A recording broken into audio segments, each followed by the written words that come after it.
If you want to use a VTuber software on Linux, you'll probably find that there aren't any particularly great solutions to do so. For software like VSeeFace, there isn't a way for OBS to capture transparency like there is on Windows. However, we can use a 2D prop as a green screen instead. You'll need to use Photoshop or GIMP or another image editing software to make a green or pink or whatever color works best for you rectangle, and then add it as a prop. Once you do that, go into settings and make sure that always on top is turned off and that both of these sliders are as far out as they can go. Now you'll want to switch to a camera you aren't using so that you don't change the position of it by accident.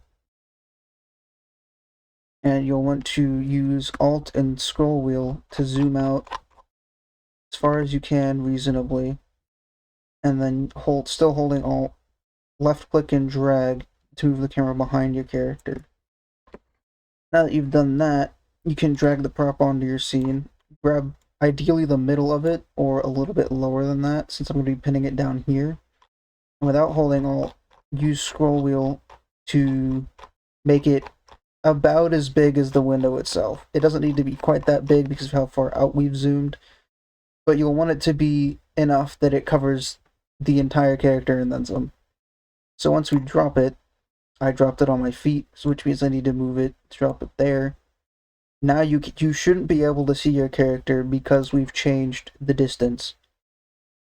So now you go to hide settings, close this, go back into settings here, change the camera to the one you want to use, and it should be entirely pink even when you're moving around.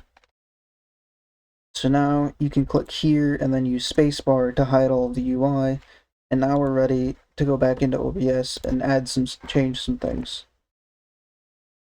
So once you're in OBS, what you'll need to do is you'll need to create a new scene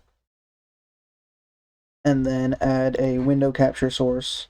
I already have one here that I'm not going to use, and I already have one set up. So you'll hit OK and select whatever software you're using, VSeeFace in my case, and you can either change the crop values here. I'm going to turn off capture cursor. You can either change the crop values here, crop it in the canvas, or if you don't need to, you can always not crop it at all.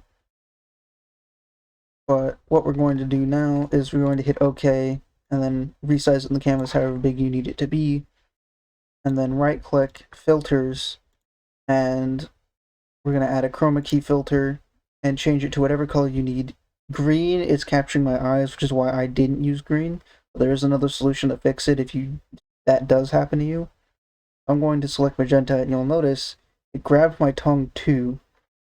So what you need to do here is turn the similarity down until you get a good enough value that it captures whatever, or it doesn't key whatever you're trying to get it not to, but you don't start to get an outline on your character. Like if I keep going down, then it's not grabbing it similar enough. For my use case, about 300 is where I want it to be. And that's all there is to it. Now you can add whatever kind of special effects you want on it. What I'm using is actually from a plugin I found, Short Glow Shadow by Finite Singularity. I find mixing them can have a really nice effect, but that's a really simple way to get transparency. The only issue with doing it this way is when you close VSeeFace, which I'm going to do right now, and then relaunch it, I have it cropped here, but you're going to have to reset up the prop every time. That's the only slightly annoying part of it.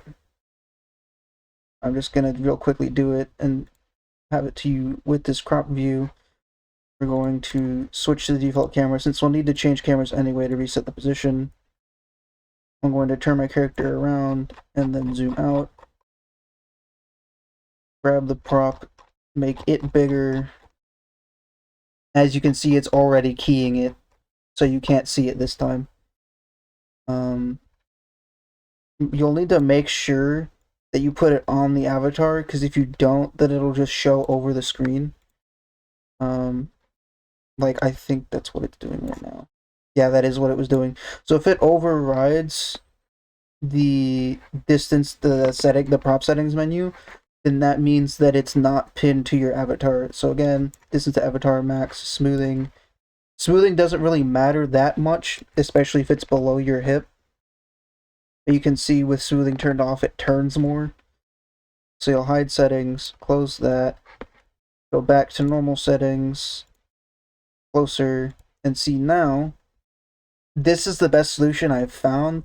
I've tried software that has native support for Linux, and it's either not a great user interface or zero documentation on how to use it, so hopefully this works for what you need it to.